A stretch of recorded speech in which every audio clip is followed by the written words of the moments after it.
எங்க வீட்டுல தண்ணி உள்ள வந்துருச்சுன்னா, எங்க அம்மா அழுதுச்சுன்னா நான் கண்டிப்பா நான் சொல்லுவேன். அண்ணா நகர்லயே தண்ணி வந்துருச்சுன்னா அப்போ உங்க உங்க உங்க வீட்டுல வந்து தண்ணி வரும்ல, அதுக்குதான் நான் வந்து நான் சொன்னேன். நான் சும்மா வந்து என்னோட எமோஷன் வந்து ப்ரமோஷனுக்காக நான் பயன்படுத்துறது கிடையாது. சத்தியமா நான் சொல்றேன். என்னோட எமோஷன் வந்து நான் சத்தியமா நான் ஒரு சராசரி மனிதனா, நான் ஒரு வாக்காளரா, இந்த நாட்டு குடிமகனா நான் வந்து நான் பதிவு பண்றேன், அவ்வளவுதான். அது சில நேரத்துல சில பேர் கோவப்படுவாங்க, கோவப்படுங்க. ஆனா நான் சொல்றது உண்மைதான். நிறைய பேர் சொல்லுவாங்க அது உண்மைதான். அதுக்காக தான் நான் சொல்றேன். அரசியல் இருந்தது தனஞ்சய் சார் சொன்ன மாதிரி கேட்டாங்க, கேட்டது நான் சொன்னது. நான் இப்பவும் சொல்றேன், 26 வந்து நான் வரக்கூடாது, நான் வேண்டிக்கிறேன். நீங்க பூர்த்தி செஞ்சிருங்க. நல்ல விஷயங்கள் நீங்க செஞ்சிட்டீங்கன்னா எங்களை மாதிரி ஆட்கள் ஏங்க அரசியல்வாதிகள் நடிகர்களா மாறும்போது நடிகர்கள் ஏங்க அரசியல்வாதிகளா மாறக்கூடாது? அதுதான் நான் சொல்றேன். நீங்க நல்லது செஞ்சிட்டீங்கன்னா நாங்க எதுக்குங்க இன்னொரு கொடியை வச்சுக்கிட்டு நாங்க வந்து ஆட்டிக்கிட்டு இருக்கணும்? நல்லது செய்யறதுக்கு வந்து என்ஜிஓ வந்து யாருக்காவது வேவ்லென்த் மிஸ் ஆகல. எல்லா என்ஜிஓ வந்து ஒரே உணர்வு தான், எல்லாருக்கும் நல்லது செய்யணும்ன்றது. ஆனா ஏன் கட்சிகள் மட்டும் வந்து வெவ்வேறு மேனிபெஸ்டோ வெவ்வேறு? அப்படி இல்லை, எல்லாருக்கும் என்ன ஒரு குறிக்கோள், நல்லது செய்யணும். நான் வந்து சார் ஹரிசார் படத்துல நடிக்கும் போது விளாத்தி குளத்துல வந்து நான் போய் எனக்கு அந்த நேரத்துல அந்த வாய்ப்பு கிடைச்சிச்சு, கடவுள் கொடுத்த வாய்ப்பு. அந்த நேரத்துல அந்த இடத்துல தண்ணி குடிநீருங்க, சாதாரண குடிநீர். இப்ப டேப் ஓபன் பண்ணி பல் தேய்க்கும் போது கூட எனக்கு பயமா இருக்கு. அது மூடி அது கரெக்டா பயன்படுத்தணும். அந்த தண்ணியை இப்ப வேஸ்ட் பண்ணக்கூடாது. ஏன்னா அந்த கிராமத்தில் பார்த்த ஒரு விஷயம் தான். அதுதான் வந்து நாங்க வந்து ஆதரவுகள்லாம் நாங்க சொல்றது. இன்னைக்கு கூட காலையில வந்து 7 மணி ஃபிளைட்ல நான் போயிருந்தா ஒரு அபூர்வமான ஒரு விஷயம் நான் பார்த்துருக்க முடியாது. 12 மணிக்கு ஃபிளைட்ல போனதுனால தான் ஒரு அபூர்வமான ஒரு விஷயம் நடந்தது. அது ஒரு நல்ல ஒரு மனிதர் சந்திக்கிறதுக்கான ஒரு வாய்ப்பு கிடைச்சது. அவங்க பேர் அபூர்வா தான். அவங்களும் வந்து நல்லது செய்யணும் அப்படின்னு சொல்லிட்டு சொல்லும் போது பேசும்போது எனக்கு ஒரு விஷயம் தோணுச்சு. கடவுளா பார்த்து கொடுத்த ஒரு சந்தர்ப்பம்.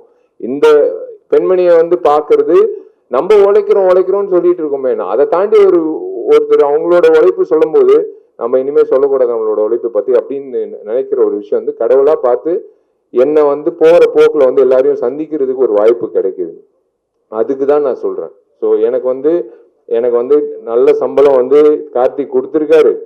நான் அதுல வந்து நல்லது செய்யறேன். உங்களுக்கே தெரியும், அரசியலுக்கு வந்தா ஒரு எம்எல்ஏக்கு என்ன மாதம் கிடைக்குது, ஒரு எம்எல்ஏக்கு வந்து 12 மாசத்துல எப்படி, கண்டிப்பா கம்மியா தான் கிடைக்கும். கண்டிப்பா வந்து எல்லாத்தையும் இழந்துதான் போகணும். எல்லாமே தெரியும் சார். I know definitely. அதுக்குள்ள நீங்க உங்க விஷயத்த நீங்க பண்ணிட்டீங்கன்னா நாங்க வந்து இதே மாதிரி ரத்தனத்தை மாதிரி இன்னும் பெரிய ரத்தனங்களா கொடுத்துக்கிட்டே இருப்போம். உங்களை சந்தோஷப்படுத்துவோம். அவங்கவுங்க வேலை அவங்கவுங்க பண்ணணும் அப்படின்றது உங்க கையில தான் இருக்கு. அதுதான் நான் சொல்றேன். என் கையில இருக்கிறது ஒரே ஒரு விஷயம் தான். இது வந்து கண்டிப்பா நான் நாளைக்கு ஓட்டு போட்டுருவேன். அந்த மாதிரி நீங்களும் ஓட்டு போட்டுருங்க. இந்த இடத்துல வந்து ரொம்ப ரொம்ப நன்றி. எல்லாருக்கும் நான் ஒரு விஷயம் நான் சொல்றேன்.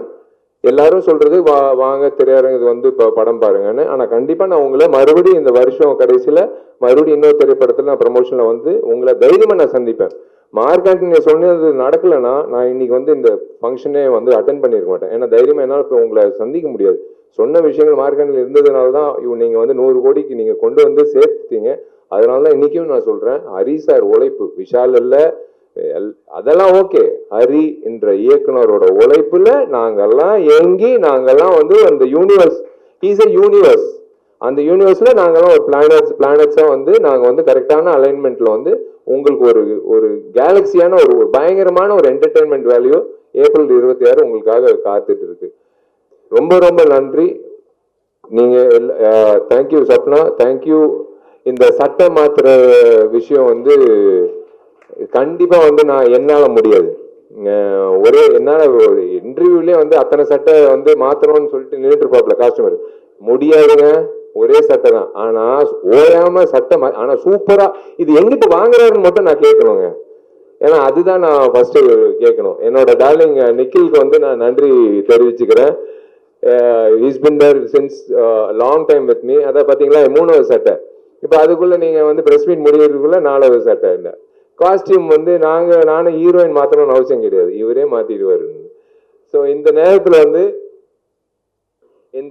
வந்து I would like to say one thing. யாராவது விட்டுட்டேன்னா நன்றி. நான் ரசிகர்கள், நான் என்னைக்குமே உங்களை ரசிகர்கள் நான் சொல்லவே மாட்டேன். நீங்கள் தெய்வங்கள், என்னோட நண்பர்கள், நீங்கள் எல்லோரும் வந்து நீங்கள் போய் நீங்கள் சம்பாதிச்ச காசில் ஒரு துளி எடுத்துக்கிட்டு விஷால் நம்பி அந்த படத்தை பார்த்துட்டு என்னை வந்து இத்தனை வருஷம் நீங்கள் அழகுபடுத்தினது படுத்தி பார்க்குறதுல எனக்கு வந்து நான் கடமைப்பட்டிருக்கேன். அதனால் என்னால் முடிஞ்ச அளவுக்கு உங்களுக்கு திருப்பி கொடுக்கறதில்ல, இந்த சமுதாயம் திருப்பி கொடுக்கறதில்ல நான் கண்டினியூ பண்ணிக்கிட்டே இருப்பேன். கடன் வாங்கினாலும் சரி பரவாயில்ல, ஆனால் நான் என்னால் முடிஞ்ச அளவுக்கு நான் இந்த சமுதாயத்துக்கு நல்லது செஞ்சு நிம்மதியாக ஒரு 4 மணி நேரம் தூங்குறதுக்காக நான் பண்ணுற ஒரு விஷயம், அவ்வளோதான். வேறு ஒன்றும் இல்லை. இப்போ இந்த இதுக்காக பப்ளிசிட்டிக்காகலாம் இல்லை. நான் வந்து இன்னைக்கு நான் என்ன பண்ணேன் அப்படின்ற ஒரு விஷயந்தான்.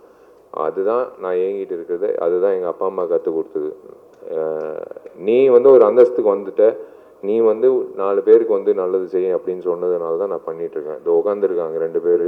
எங்கள் அப்பா அம்மாவுக்கு வந்து நான் என்றைக்குமே வந்து கடமைப்பட்டிருக்கேன். ஃபஸ்ட்டு வந்து கல்யாணம் எப்போன்னு கேட்டாங்க. ஆர்யாவுக்கு அப்புறம்னு சொன்னேன். அந்த பரதேசி ஆர்யா கல்யாணம் பண்ணிக்கிட்டான். அப்புறம் வந்து அம்மா வந்து இப்போ ஆர்யா கல்யாணம் ஆயிடுச்சு, எவ்வளோ நல்ல பொண்ணு சாயிஷா கல்யாணம் பண்ணிட்டான், இன்னைக்கு ஒரு புள்ள பிறந்திருக்கு, நீ என்ன பண்ண போகிறான்னு. அம்மா பிரபாஸுக்கு கல்யாணம் ஆகட்டுமா, அதுக்கப்புறம் நான் கல்யாணம் பண்ணிக்கிறேன்னு. இப்போ வந்து அம்மா காத்துட்ருக்காங்க, ஃபோன் பண்ணி கேட்குறாங்க பிரபாஸுக்கு எப்போ கல்யாணம்னு. ஒருவேளை பிரபாஸுக்கு கல்யாணம் ஆச்சுன்னா சல்மான் பாய் இருக்கார், சல்மான் கானுக்கு ஆனதுக்கப்புறம் கல்யாணம் ஆகும். தேங்க்யூ, ரொம்ப நன்றி.